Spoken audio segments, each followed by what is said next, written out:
So I want to start this talk about forgiveness off with two different narratives. The first one is about Chris Carrier. And when Chris Carrier was 10, he was abducted from his home in Central Florida.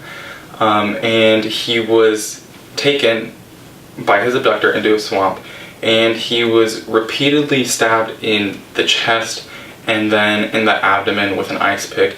And then after that, he was still alive, so his abductor pulled out a handgun and shot him through his temple and left him there in the swamp to die.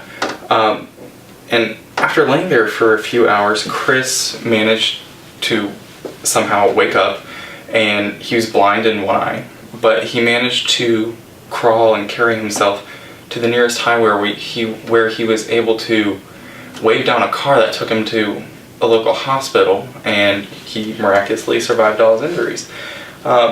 Chris is now an adult, and a few years ago, a police officer came to him and told him that they had found his abductor, that his abductor was sick and he was in a hospital and that he would be dying in a few days. And the officer said, this is your chance. You can go confront him about what happened. We have the evidence that he's the one that did this and he's about to die, and now's your chance to go and confront him about what happened. So Chris, took the officer's advice, and he went to the hospital and he confronted his abductor. But then after confronting him, he then continued to comfort him as he was dying, and he was in the hospital for, I think, a week or two before he died. And Chris spent those 2 weeks, with his abductor, and told him that, he forgave him for what he did.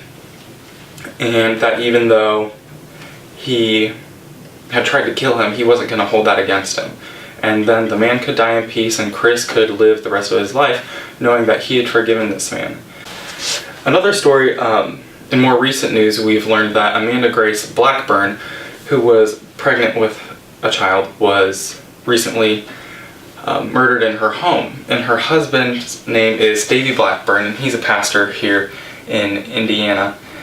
And over the past few weeks, through the investigations, they've discovered who they think are the murderers. They've arrested 2 men who are going to be going on trial here rather soon. But Davey has come out and said that he has chosen to forgive the 2 men who killed his wife and his unborn child. And, a lot of people obviously were taken aback by that and asked him why. And he says that despite all of the anger and the rage that he has inside of him, and all the anger and the rage that his children have because they've lost their mother and they've lost their baby brother or sister, that every day he has to wake up and choose whether or not he's going to let that anger and rage control his life, or whether or not he wants to forgive. He says that's a decision that he has to wake up and make every single day, and that's something that he'll have to decide every morning for the rest of his life. But he says that if he's not going to forgive, then it's going to tear down his soul, and it's going to tear down the lives and the souls of the people in his family. And for that reason, every day he decides that he's going to wake up and forgive those men who killed his wife. And these 2 stories are admirable, not just because of how tragic they are. Obviously, they're more noteworthy because of how horrible the things that have happened. But any time when someone has to forgive, it's really seen as admirable, because it's never easy to forgive anybody, no matter what. And that's partly due to our culture, because our culture sees forgiveness or admitting a wrong as a sign of weakness. And that really comes from this competitive sense that we have in our culture. One philosopher, Friedrich Nietzsche, said that it's much easier for someone who has done wrong to ask for forgiveness and then accept that forgiveness than it is for someone who has been wronged to give forgiveness to someone.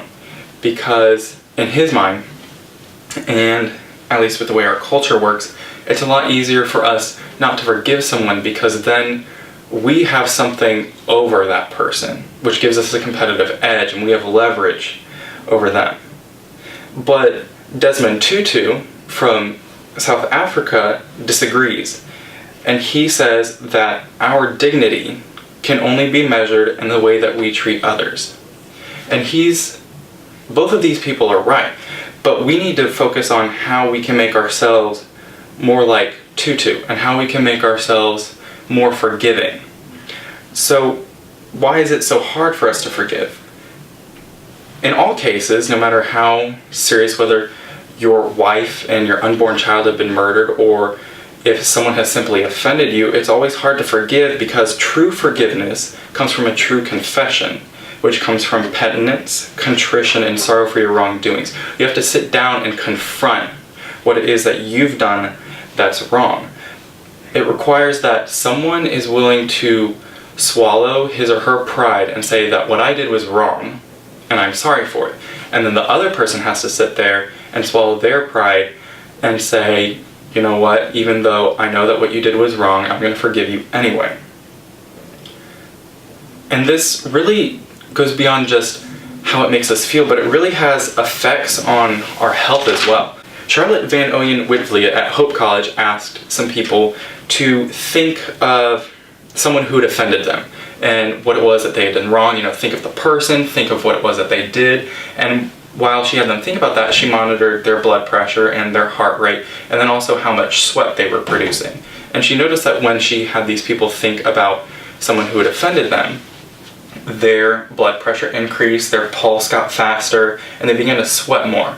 And these people also reported feelings of angriness, sadness, anxiousness, and they also felt like they were in less control of their bodies and their emotions. But she had those same people go back and do the same thing again, but instead of thinking about what was wrong, think of how they could empathize with the person that had wronged them. Try to come at the situation from their perspective. And when she had them do that, then their blood pressure went back to a normal level, their heart rate decreased, and they began to function, and they were calm again, and they were in control of their emotions. Everett L. Worthington Jr., who is a psychology professor at the Virginia Commonwealth University, has been studying the psychology and health of forgiveness for about 20 years now, since his mother was murdered in 1996. He did a similar experiment where he had 39 people who either rated their relationships as terrible or terrific, so you have these two extremes, come in, and he had them talk or think about their relationships. And what he did was he measured the amount of cortisol in their saliva. And if you don't know, cortisol is the hormone that is associated with stress. It allows your body, when it feels stressed, to access fat quickly in order to metabolize it to, address whatever is happening. It's that fight or flight response. And then once the stress is gone, it deposits it back where it can be easily accessed, which is around your waist. So with these people who had terrible relationships or who had been in a relationship that recently failed, he noticed that they had very high levels of cortisol in their saliva. And they were also much less likely to be willing to forgive what had happened, what had gone wrong in the relationship. They were more bitter. And when he asked them to recall specific things about their relationship, their cortisol levels would spike even more. And then he took the same thing for the people who said that their relationships were terrific, and he measured their cortisol levels, and theirs were, as you would expect, they were significantly lower. And that's not to say that there isn't stress in happy relationships, but these people had normal functioning levels of stress. Obviously, they still had problems in their relationship, but they were able to function because they had normal levels of cortisol and normal levels of stress. And they were also much more likely to forgive, which is how they were able to progress in this relationship and why they believed that their relationships were happy. Lauren Toussaint at Luther College did an experiment where he asked 1,500 Americans to fill out a survey about how much forgiveness they have in their lives, whether or not they've given that forgiveness, or whether they believe that they've experienced that forgiveness from other people, or whether or not God has given them that type of forgiveness. And through the surveys, what he noticed is that people who were 45 years and older, so middle-aged people and then elderly people, experienced much greater life satisfaction, and they also experienced much less distress symptoms, such as nervousness, recklessness, and sadness. And these were all the people who felt that they had been more forgiving and who had been forgiven more in their lives. Whereas the younger people, those who were, in their youth or young adults, felt that they had not forgiven as much or that they had not been forgiven. And we notice this correlation between these distress symptoms in the two. And it makes sense when you think about it, because we know that hostility and unforgiveness are associated with each other. When you don't want to forgive someone, you tend to feel hostile against that person.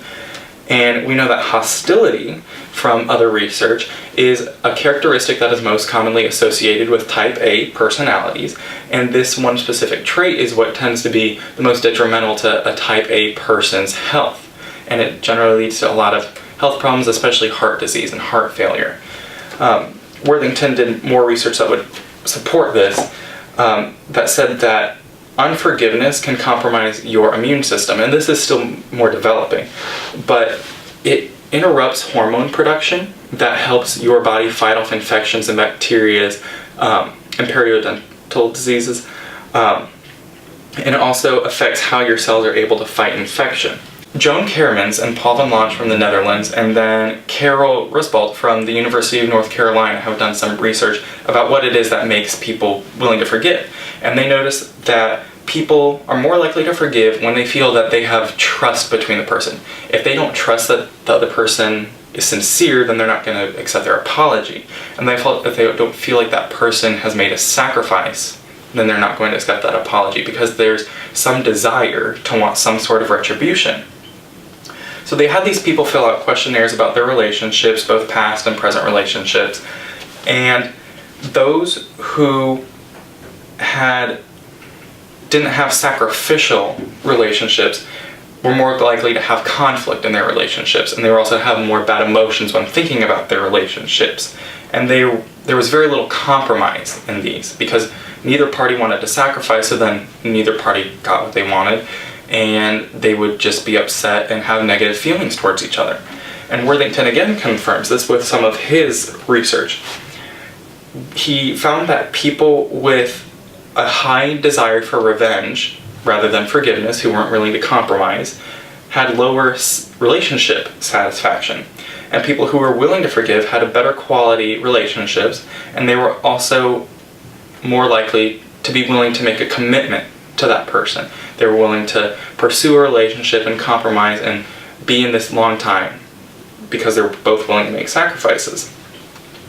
Frank Fincham and Julie Hall from the University of Buffalo, and then Steve Beach from the University of Georgia, went back and reviewed 17 empirical studies that have been done in the past about forgiveness and relationships. And what they found is that people, when they've been hurt in relationships and who aren't willing to forgive, change the goals. And they noticed that these couples who, at the beginning of these studies, were loving and compassionate, after having been hurt, changed into competitive, and they began to keep score, and they were always wanting to get even. They had to make sure that they were both on the same playing field, that if one had been wrong, the other one had been wrong at the same level.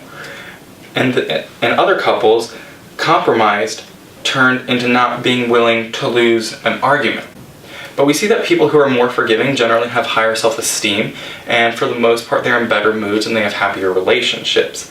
So then that begs the question, if happy people are simply more likely to forgive, or if those happy feelings come as a consequence of your forgiveness.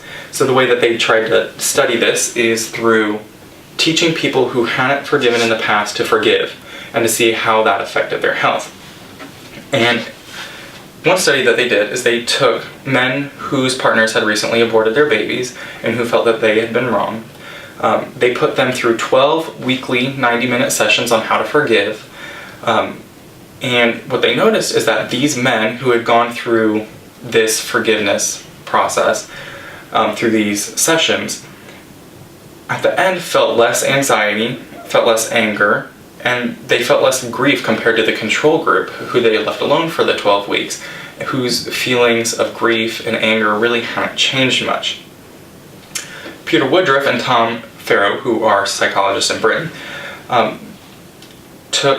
evaluated 10 different people and had them evaluate the fairness of a certain situation. And they would go through different scenarios and ask, okay, what was wrong and what should be done in retribution.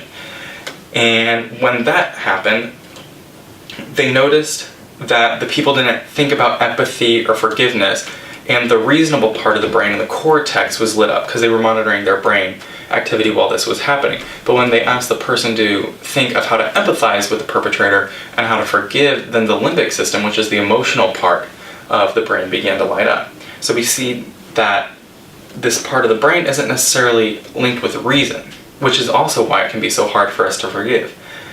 Worthington also found that when people would receive forgiveness, in the same way that those who gave forgiveness would experience lower blood pressure, their pulse would slow, and they would sweat less, and then the frown muscles in their face would begin to relax.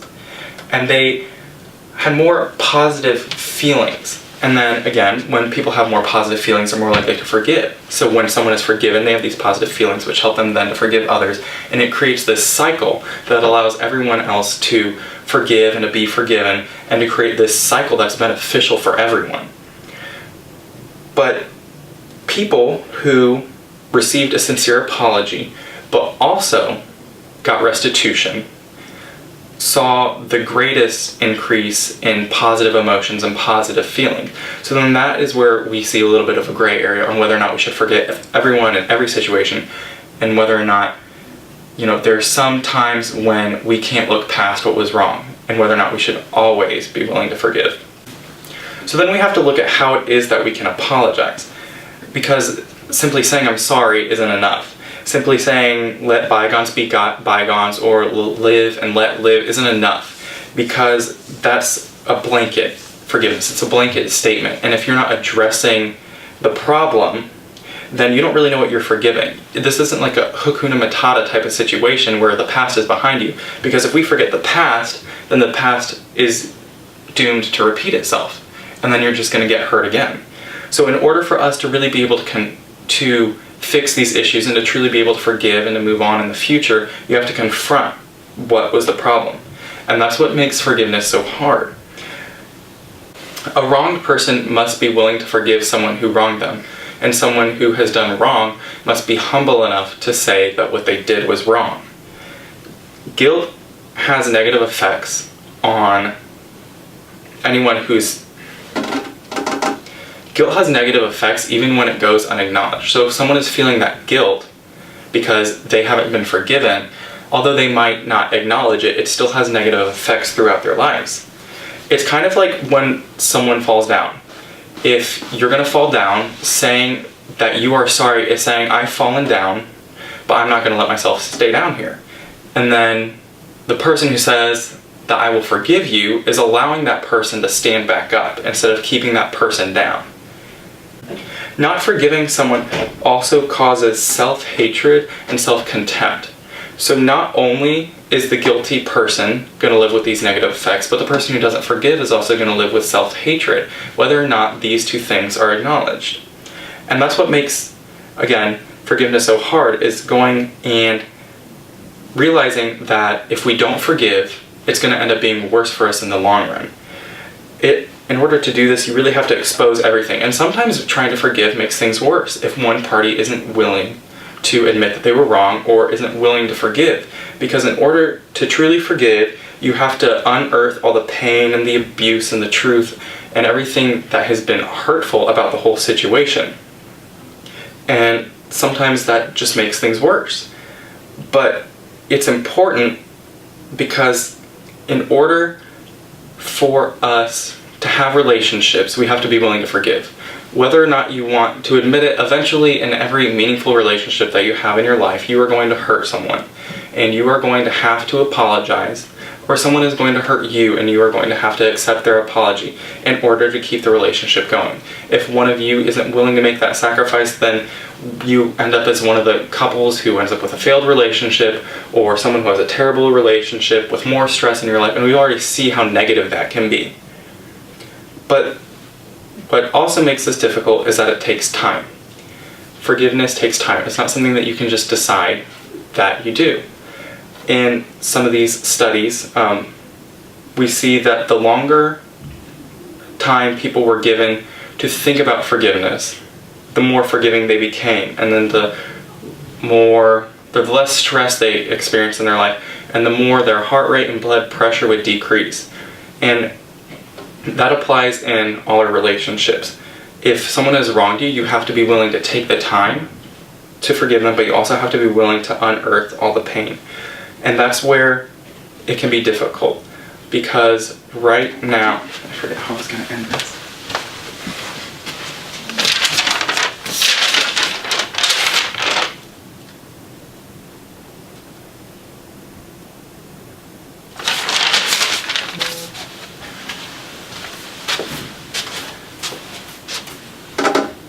So no matter how hard it is to forgive someone, you have to be willing to do it in order to promote forgiveness and well-being as a society, and then also for your children and those around you. We have to start as parents and as coaches and as friends, as people who promote forgiveness and demonstrate forgiveness in order to promote health and well-being throughout our society.